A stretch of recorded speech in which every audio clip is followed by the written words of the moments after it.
और गणतंत्र दिवस की परेड में इस बार मेड इन इंडिया हथियारों का दबदबा है। भारत की टैंक वाली पावर के रूप में अर्जुन एक बार फिर विजय चौक से चलने के लिए तैयार है। जब ये टैंक कर्तव्य पथ पर उतरेंगे तो पूरी दुनिया भारत का दम देखेगी।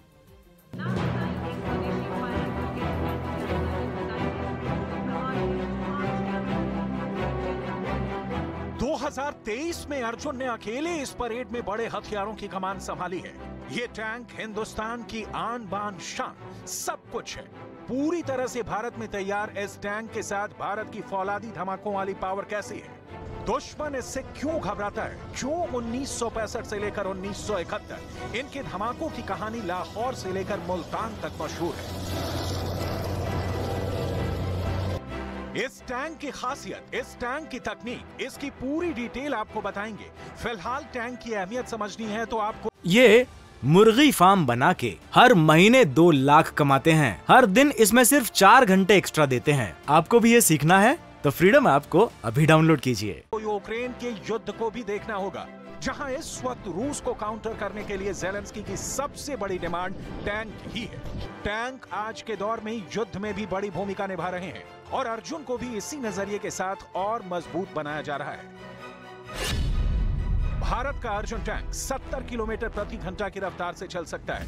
ऊबड़ खाबड़ रास्ते पर इसकी अधिकतम स्पीड 40 किलोमीटर प्रति घंटा की है। वजन 60 टन से भी कम है और ये टैंक हर मिनट 6 से 8 राउंड यानी गोले फायर कर सकता है। अर्जुन टैंक का नया वर्जन अब कई आधुनिक टेक्नोलॉजी से लैस किया जा चुका है, जैसे कि थर्मल इमेजिंग के साथ night vision, digital ballistic computer, anti aircraft machine gun, high performance engine. Arjun tank की तुलना कई बार T-90 टैंकों से की गई है और दोनों के बीच महामुकाबला भी कराया गया। राजस्थान के फ्रंट यानी रेगिस्तान वाले इलाके में इस टैंक ने T-90 से भी बेहतर प्रदर्शन करके दिखाया है। भारत के पास 4000 से ज्यादा टैंक हैं और इनमें सबसे ज्यादा तादाद T-72 टैंक की है, यानी करीब 2500। भारत के पास करीब 1500 T-90 टैंक हैं, जबकि अर्जुन टैंक की तादाद 124 से 150 के आसपास है। टैंकों की तादाद या इनको एडवांस बनाने के लिए लगातार काम चलते रहता है, क्योंकि हिंदुस्तान के 2 पड़ोसी मुल्क चीन और पाकिस्तान की कारस्तानियों का लेखा जोखा धोखे वाला है। पाकिस्तान से युद्ध की सूरत में ये टैंक ही भारतीय जवानों के पास सबसे बड़ी ताकत होंगे।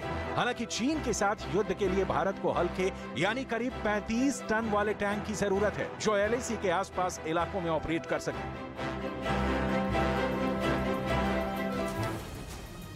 तो देश का मेड इन इंडिया टैंक आपने देख लिया, अब देश की वो मिसाइल भी देखिए जो दुश्मन के टैंक को तबाह करने के लिए बनाई गई है। ये मिसाइल अमेरिका और इजराइल की मिसाइलों से कई मायनों में बेहतर बताई जा रही है। साथ में मेड इन इंडिया तोपखाना भी इस परेड में भारत की ताकत दिखाने वाला है।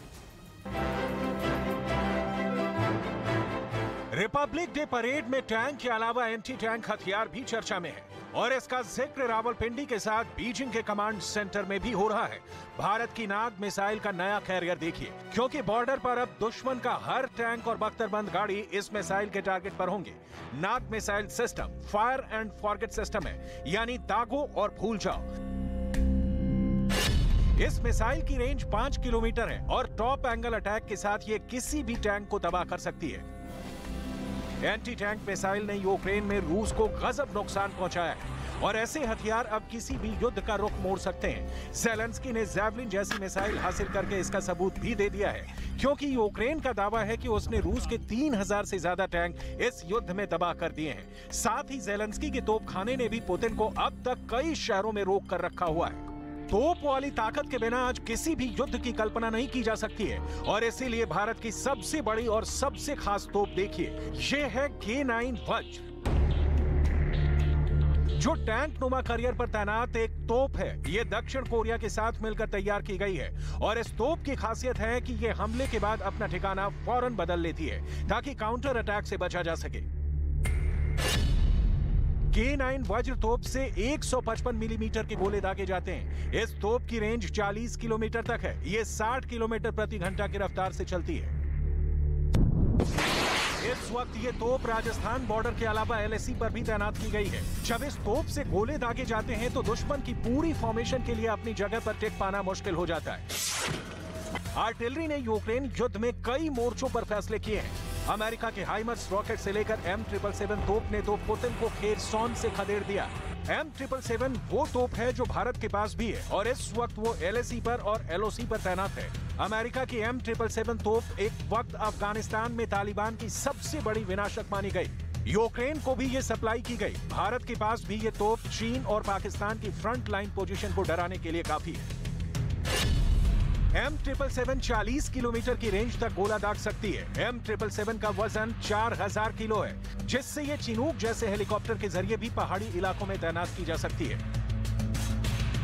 M777 को तिब्बत से लगी सीमा पर तैनात करने के लिए ही खरीदा गया था, ताकि हल्की तोपों को जल्द से जल्द पहाड़ी मोर्चों पर भेजा जा सके।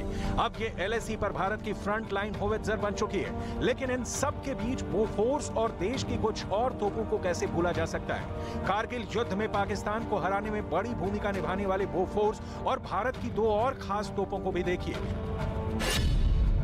पहले बोफोर्स जो 155 मिलीमीटर का गोला 25 किलोमीटर के दायरे में दागती है। दुनिया इसका कहर करगिल युद्ध में देख चुकी है।